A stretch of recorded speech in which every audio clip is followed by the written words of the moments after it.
One of the most challenging aspects of life is knowing when we ought to act and when we should not.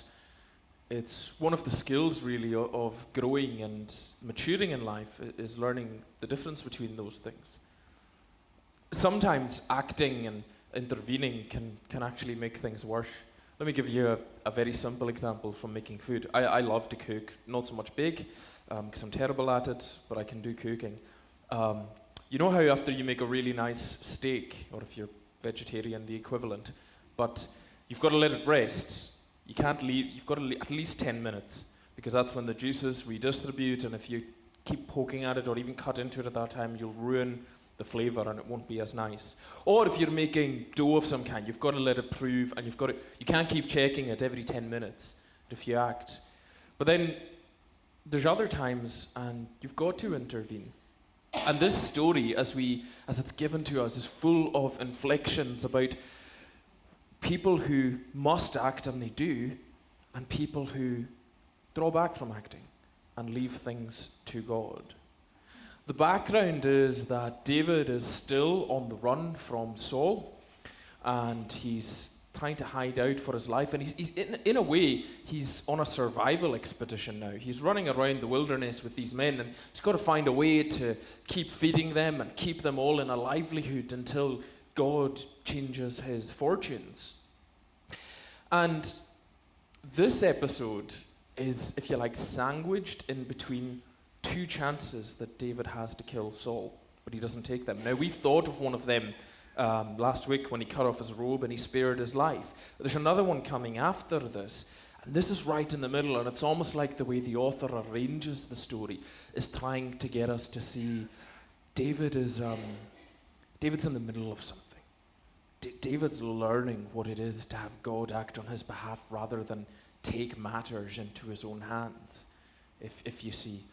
And into the story come these two really interesting characters, Nabal and Abigail. And what's so just brilliant about them from a story point of view is that they are chalk and cheese. They couldn't be more unalike. Sometimes when you see a married couple and you think, that's an odd pair, I would never have put you two together. And that's exactly what they're, because her name means, there's connotations of beauty and wisdom.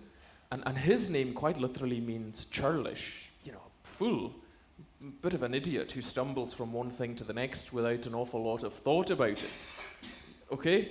And they're together somehow, but they're paired together deliberately, and that contrast is so important. We're just going to go through the story this morning. I think it's such a brilliant narrative. I want to look at kind of the central point of drama that causes it all, and then look at how all the characters in turn act in the story. Nabal, Abigail, and then David. And rather than apply at the end, I'm going to see if we can apply this as we go along, as we go through it. So the central drama, if you like, is that David and his men are needing some supplies and provisions. David sends a messenger saying, I hear it's sheep shearing time.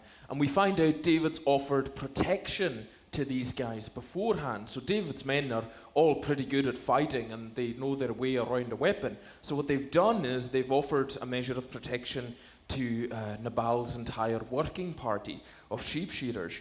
And we find out that when we were with your men, they did not ill-treat them. The whole time they took nothing, and nothing was missing. So David's men actually acted really honorably, even though they were providing a great service. They didn't help themselves, if you like, to any perks of providing that. They didn't think, well, we're protecting these guys, so we're owed either some of their treasure or some of their food and drink sort of thing. They were pretty self-sufficient. They didn't become a burden to them. So all they want now is they want to be in on the sheep shearing party. Now, that might sound strange to us, but in the ancient world, sheep shearing was a festival kind of occasion. It was when whole communities would come together, they would all help out with it, and then there would be a massive party afterwards. I remember something of this when I was growing up in Lewis. A lot of people, including my own grandparents, were still cutting peats. And I don't know if you've ever heard of that. If you haven't, it's a kind of earth that you can cut out and use for fuel out of the ground, but it's enormously labor intensive, and you really do need a whole village to come together to take home the peats, but there was always a great party at the end of the night of the taking home the peats, and there was drams and food, and it was great. So it was this kind of thing is in kind of, local communities and cultures, and it's very old. And that was the thing. And the law, because he's a Calebite, okay, so Nabal should know his Old Testament so far, as much of it's been written. He should know that there is a burden on the one who has provisions to provide for the one who has nothing. And that's David and his men. So David is making a reasonable assumption, well, he's the kind of fellow Israelite, he should know that, but also Middle Eastern culture is massive on hospitality. It still is today, as much as it was then, and it would have been unthinkable to not have a lot of extra food and provisions at an occasion like this for people who would just find themselves as wayfarers and be invited into the celebration. And David feels massively wronged because they're being cut out of this. It's a reasonable expectation. David hadn't seemed to do it with the protection with any interest or self-interest, and causes all the drama, nearly causes a bloodbath. But the problem is this fool, churlish man, Nabal, the guy without the foresight. Because look at what he says. This is really, it's his, if you like, his actions, what he does, how he reacts, that causes this catastrophe. In verse 10, Nabal answered David's servants, "Who is this David? Who is the son of Jesse? Many servants are breaking away from their masters these days. Why should I take my bread and water and the meat I've slaughtered for my shearers and give it to men coming from who knows where?" Okay, so the first thing is it's massively condescending, his answer. What he's basically saying is, yeah, I've heard about that David guy, how he's on the run from Saul. And he's implying, well, he probably did some wrong. That's probably why he's hiding out. And he's also a nobody. He's also, of the servant class. Nabal sees himself as you like, a chief executive. And other people like David who are on the run, they're kind of below him. They're on the level of his, or lower than his servants. He's really looking down at his nose at David and his men's condition. And he's got the sort of, if you like, management to staff sort of elitism. He's thinking, I don't need to bother with people like that. Excuse me, I'm a very wealthy man. It reminds me of, I remember when I was in my previous career in broadcasting, somebody said to me one day, because it is a career where you're expected to have a path and progression and increase in your rank, if you like. And somebody said to me, well, the best advice I can give you is be careful on your way up because you'll never know who you'll meet on the way back down again. And there's life wisdom to that, is not just to treat people as if, well, you're not terribly important, or there's nothing in it for me to treat you well at this stage, because you never know when you're going to need that person. And Nabal is just completely condescending. Who is this David? He's a nobody. But it's worse than that. It's not just condescension, it's arrogance on a ridiculous scale. And the Bible foregrounds this kind of character and arrogance again and again, because it's really got a lot to say about this compulsion in a person, and particularly God's sort of view and commentary on somebody acting in this way. Why should I take my bread and my water and the meat I've slaughtered and give it to men coming? Reminds me, do you remember when we did the Esther story? And do you remember King Xerxes? He had a similar thing. Do you remember there was that scene where he got his whole family and he just gathered them and he said, let me tell you about all the possessions I have and how amazing I am. And they just had to sit there and listen to it. And you read it and it sounds completely stupid and pointless to just list one's greatness to one's family. But that's the kind of person he was. He was self-made, self-important. Or, if you like, this reminds me as well of in Luke 12, the foolish farmer. We didn't get to do that in the parables because I was off with COVID, so consider the next 60 seconds the mini sermon of what I was going to give you then, because it's related. Because what's his concern? What's his burden in that story? He's sitting at night and his last thought is, what am I going to do with all my property and possessions? I've got so many. I just need to maybe rearrange them, move some of them here, my barns, my wealth, what am I going to do? And what does God say? You fool. Tonight your soul is going to be required of you. And what's the point in you talking about your property? And anyway, your property? Well, it's not going to be yours in about 12 hours when you're standing before me. The fallacy and the way the language is constructed is, why should I take my bread, my water, my meat? Whose? And this is relevant for our day because our culture is rife with this. You know, whatever I have and I own, I got that by my means and I perhaps worked hard for it. And there's a measure of truth in that. You might have used the skills and abilities that God gave you to acquire whatever you have. But the key is it's the skills and abilities that God gave you. Which one of you were able to bring yourself into existence? Were able to design yourself with the faculties to be able to grow strong, have intelligence, have physical might in order to give your best working years to earning money? I can't, and you can't. All our breaths, all our muscle movements, all our ingenuity is a gift from God, and that's through biblical picture, and that's the way we are supposed to view it as Christians. And we keep getting this foregrounded to remind us that is no way for someone who knows God to speak.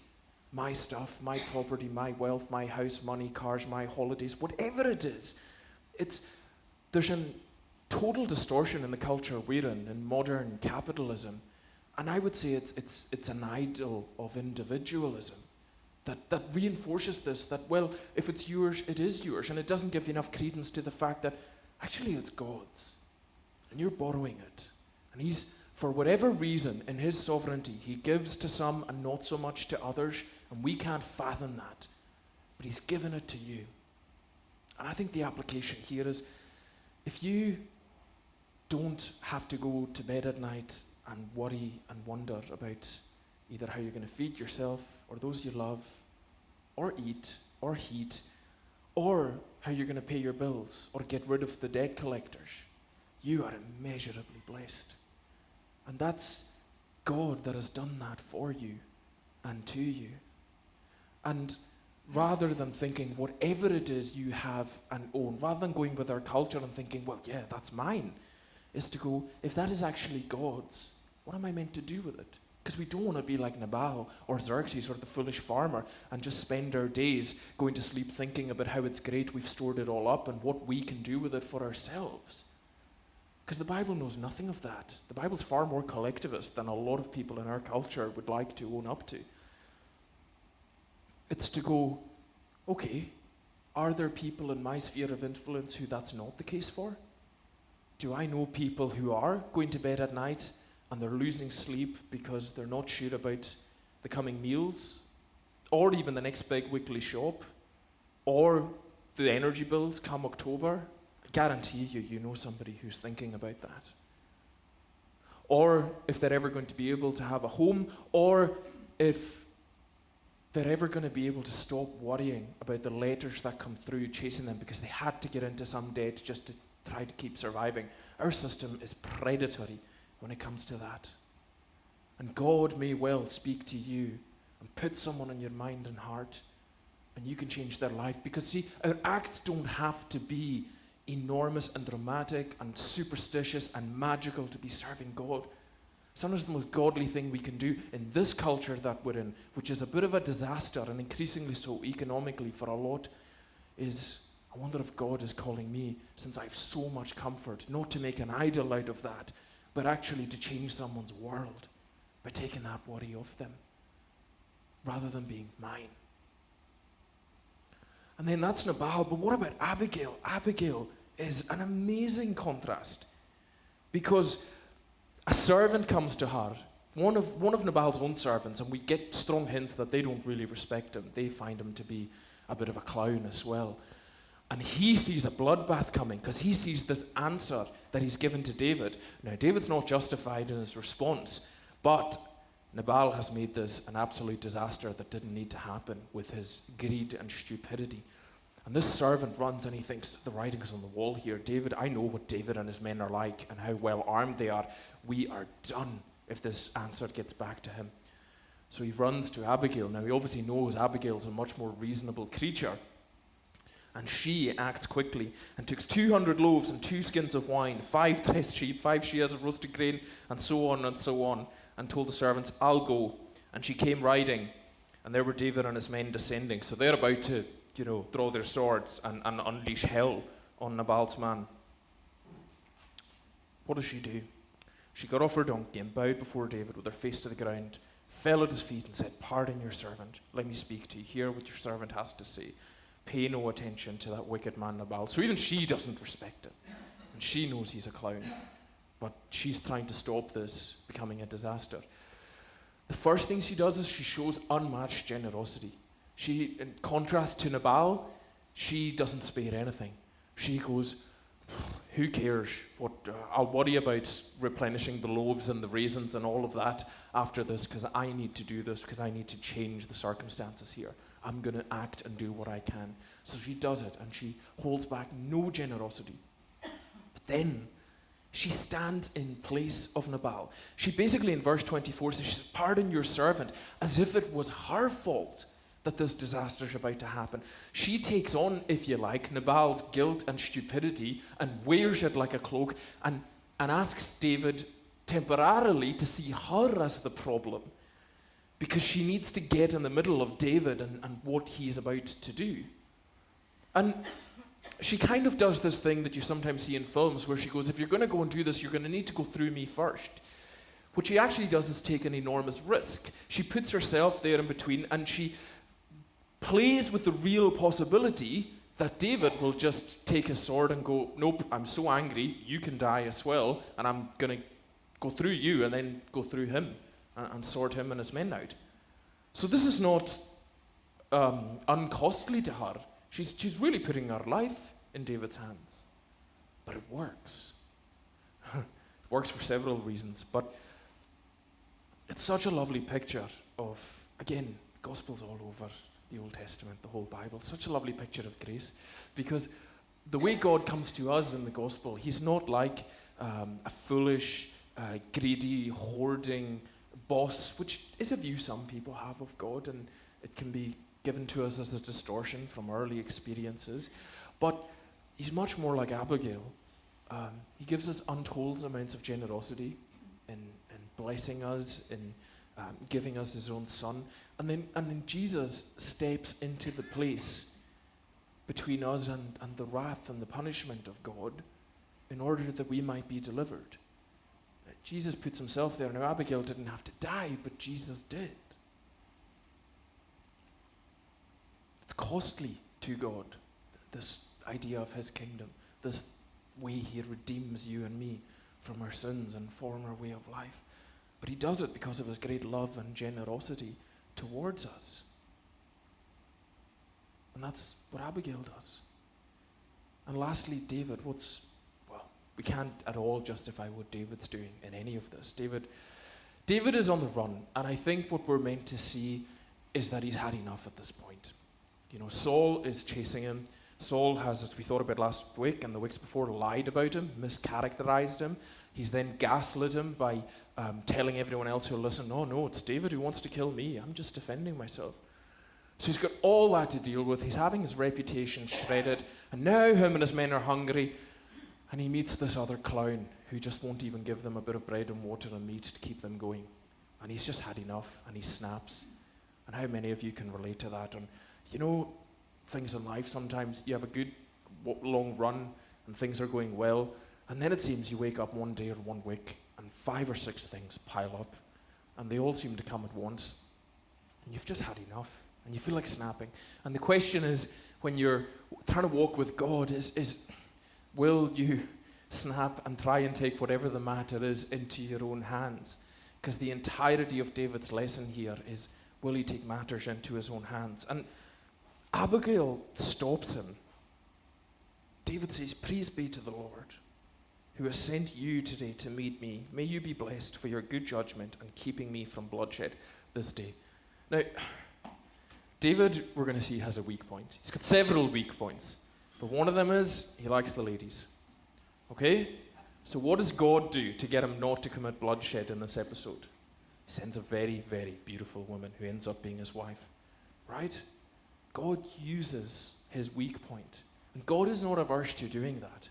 Again, it doesn't have to look grand and spectacular. God intervenes in our lives, may even use our weaknesses in order to make us slow down and actually rely on him. Because the question is here, is David going to rely on God, or is he going to avenge himself and put blood on his hands? Or, if you like, what kind of king and rule is David going to be? Because he's setting himself up for the kind of rule he's going to have here. Is it going to be one marked by unnecessary and wrongful bloodshed? Or is he going to allow God to act on his behalf? And all of us are being asked that question in our journey with God in a myriad of ways.